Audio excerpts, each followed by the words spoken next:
The letter arrives by email with a PDF attached.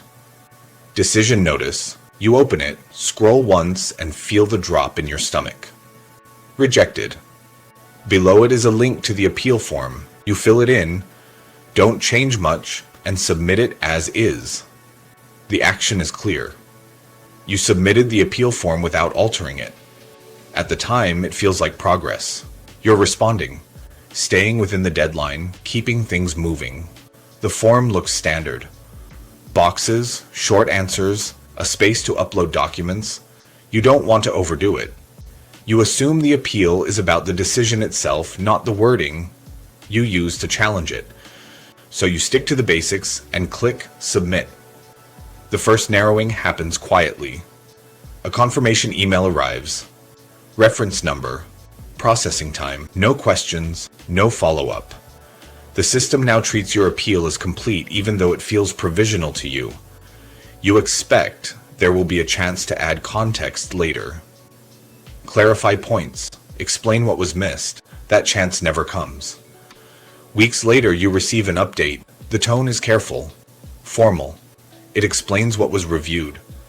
You notice something strange. Entire parts of your situation aren't mentioned. Arguments you assumed were obvious aren't addressed. Evidence you thought would be considered isn't referenced at all. You read it again to find where you went wrong. That's when you realize what the appeal was judged on.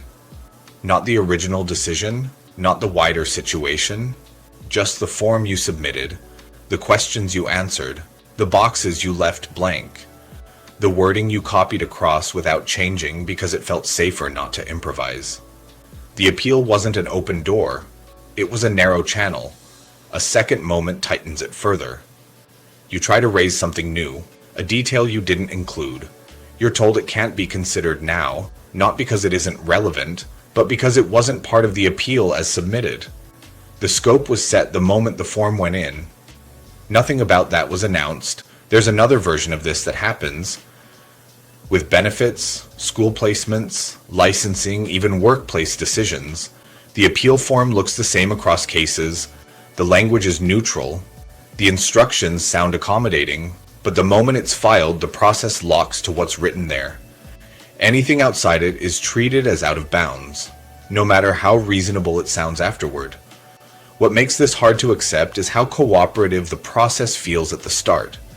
You weren't blocked, you weren't rushed, you weren't warned, you were given a form and a deadline, and you met both. From your side, you complied fully.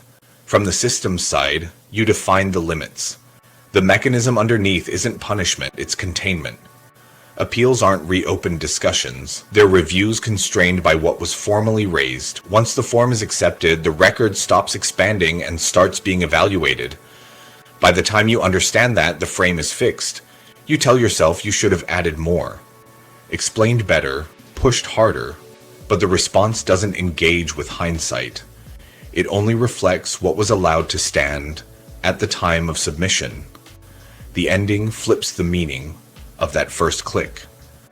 Submitting the appeal as is didn't keep your options open. It quietly narrowed them. And the part of you that tried to be reasonable, concise, and compliant is the same part the process reads as having said, "This is all I'm contesting.